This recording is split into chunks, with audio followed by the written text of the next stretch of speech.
you're my baby. Hi guys, welcome back to my 4-week pregnancy update. So this is also going to be my symptoms that I had right before I got my positive and after. So I am 4 weeks and 4 days today according to my menstrual cycle. I'm not sure how accurate that is because I haven't had an ultrasound yet. I won't have an ultrasound until about 7 or 8 weeks.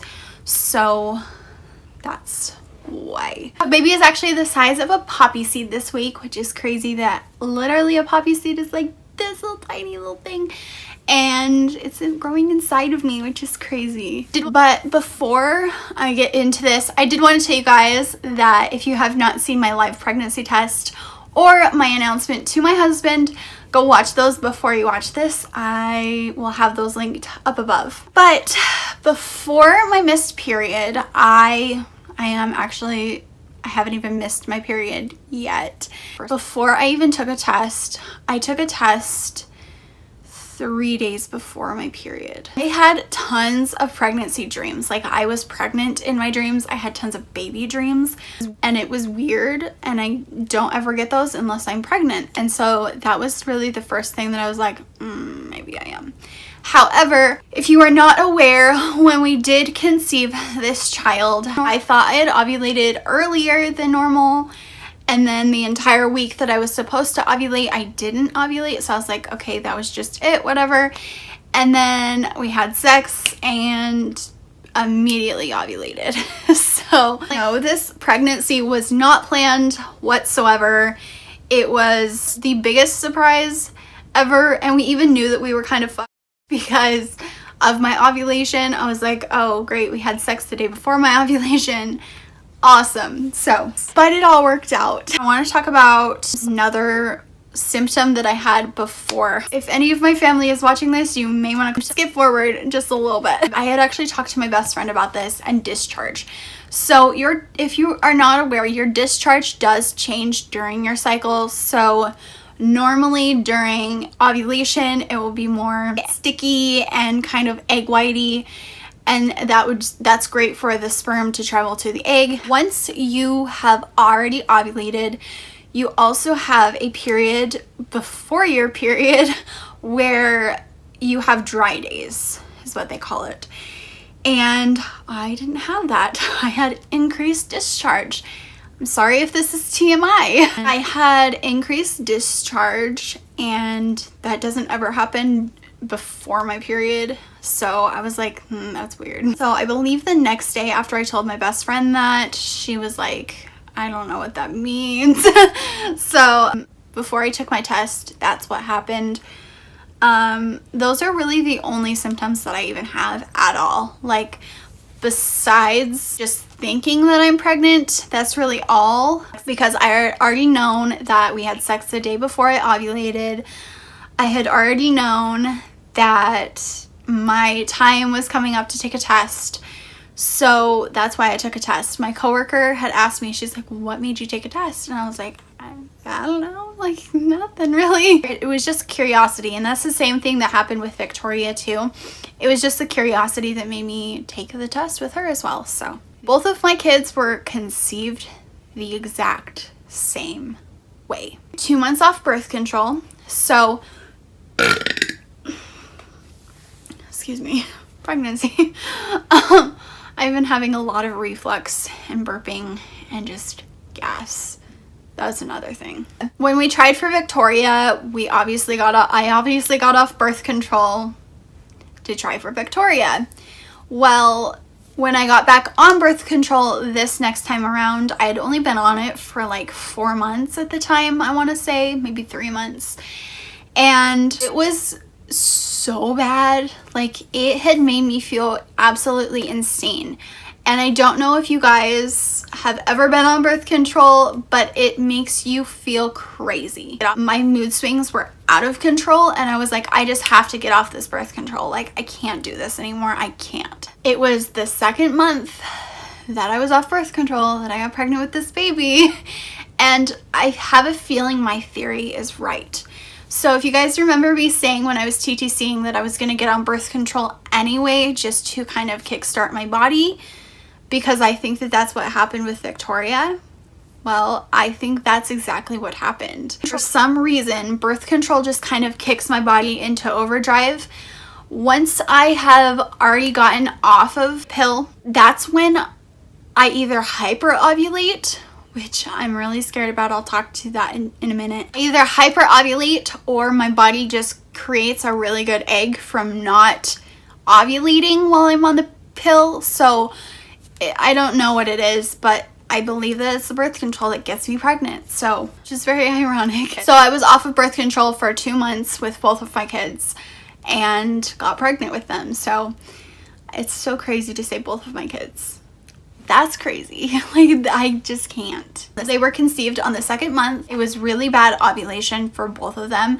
And that's another thing, is that it creates a really big painful ovulation. I don't know how else to say that. Just a really painful ovulation. I didn't have symptoms with either one of them before taking a test. It was just plain out of curiosity. Also, another thing is, before I was supposed to start my period with both of my kids, I started cramping like I normally do during my period. That's actually why I didn't take a test for an entire week with Victoria, because I was like, oh, I'm gonna start my period, like no need to take a test. So that's another thing into my 4-week. I am actually starting to have tons of cramps. It's just my uterus stretching and everything like that. Cramps are totally normal during pregnancy. I had it with Victoria for a long time. So onto the twin thing. I haven't had a first ultrasound yet, so I'm very, very nervous about this, but I'm wondering if I'm pregnant with twins. I said this before I ovulated. Like, if you watch one of my old videos, I will link it up here. Before or after I ovulated, before I got my positive pregnancy test, that it was either a good egg or multiple eggs. And it runs in my family. So twins do run in my family. My mom was actually a twin. Everything was there but the baby. My generation, it goes every other generation from my mom's side. So every other generation, which my generation, has a tendency to hyperovulate, which also means that you ovulate 2 eggs.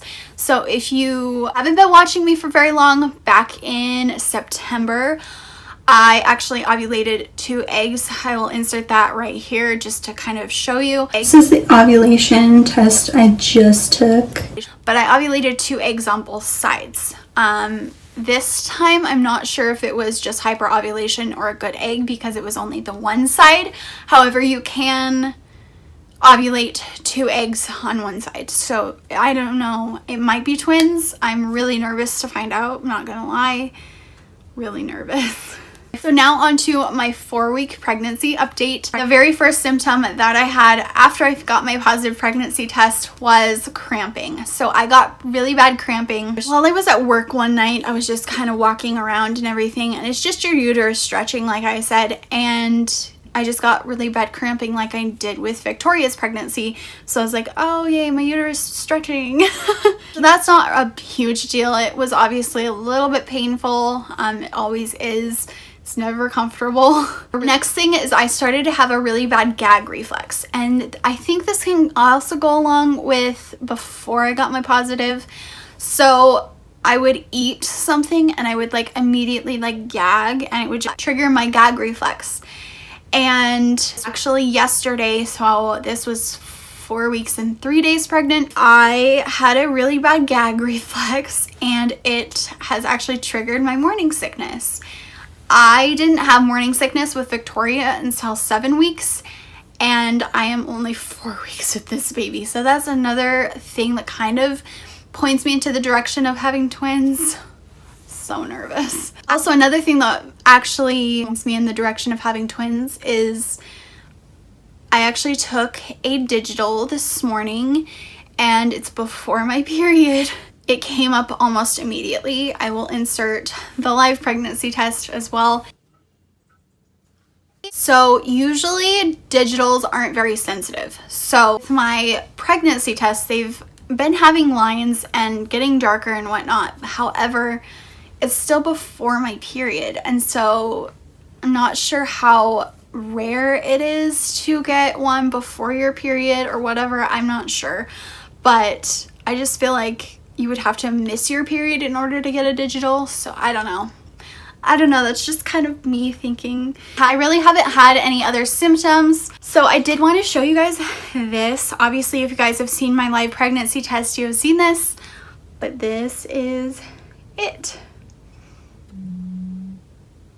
I was surprised this morning when that popped up. I was like, no way. But yeah, that's my pregnancy test. So it's become real.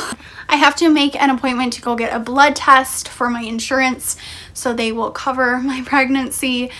So I have to go get a blood test. I'm probably going to do that on next Monday, so not tomorrow, but the Monday afterward, after Father's Day, and I'm nervous, to be quite honest with you. I'm also then going to schedule my first ultrasound at that appointment as well, just to kind of get that out of the way, and hopefully we can see the baby in just a couple weeks. I'm so excited. So I'm actually going to back up and show you my belly, my 4-week pregnancy belly. Obviously there's nothing there yet. I started showing at 13 weeks with Victoria. I still have some stretch marks from her. I still have loose skin right here from her pregnancy. But no, this is not a baby. This is just me, my tummy. But no, there is not a bloat yet. I have been kind of feeling a little bit bloated down here, obviously where my uterus is, but that's it. So that is my 4-week belly. That's my belly from the front. Yeah, there's nothing there. But then from the other side, and with the shirt down. So I hope you guys enjoyed, and I will talk to you in my next one. Bye guys. Maybe I shouldn't call you or leave a message at all. So I'll try to be patient, 'cause nothing's written on the wall. Yeah, it's too soon.